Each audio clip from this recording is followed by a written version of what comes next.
So, good day guys. I am Kent Justin Sumalinab from Best IT 2B. So, this is for the subject Introduction to Integrative Programming and Technologies. So, I have here a small mini system, a small mini system for a school.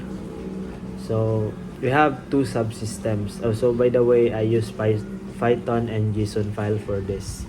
So, first, I have here a set of data in subsystem A. So, natadre tulo ka data no. So, I have ID, name, course.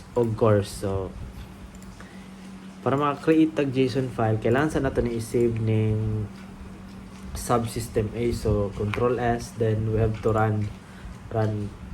So, nanadre ang subsystem A is student data created successfully. So, pag run na to siya, na siya JSON file. So, there is a JSON file. There na to ang arranged data ni subsystem A. So, there kay wala pa siya na-arrange, no?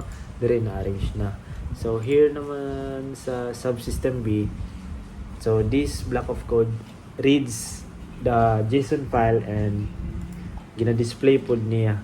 So, i-try na to run. So, dara. Gi-display na niya.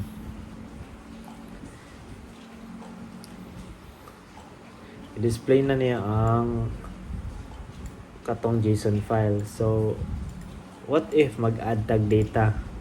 So, pag mag-add tag data, dirita mag-add sa subsystem A.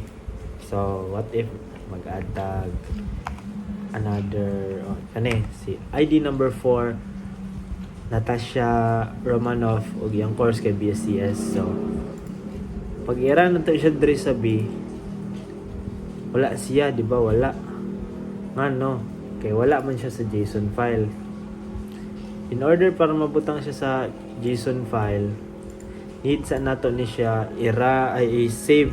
Pag save nato sa subsystem A, save nato, need po nato siya i-run para nag-error man.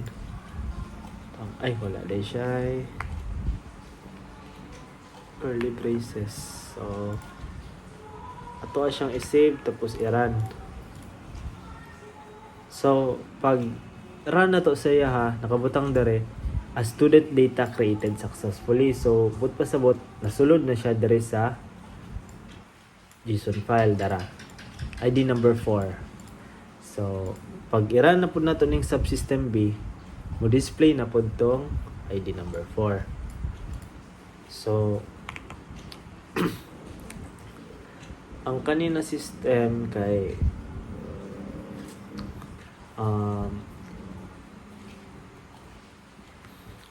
para sa school system. So, unsay gamit sa subsystem A o B? So, ang subsystem A, ang gamit niya, it stores data from students o kinsa pa ba yung butang og data dra. Tapos, ang gamit po aning subsystem B, kay nag-read siya sa JSON file, unya iya siyang i-display kung unsa ang sulod sa JSON file.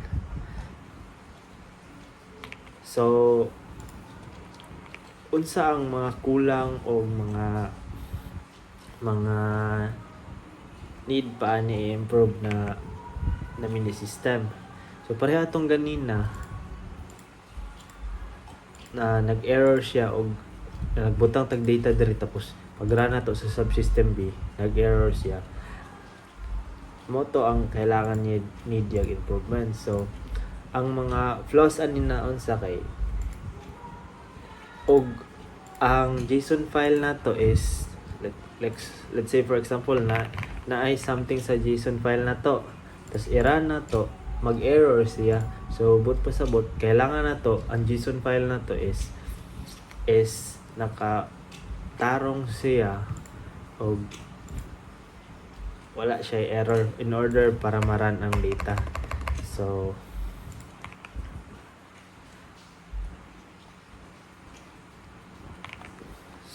that is all for this mini system. So thank you and God bless. Bye.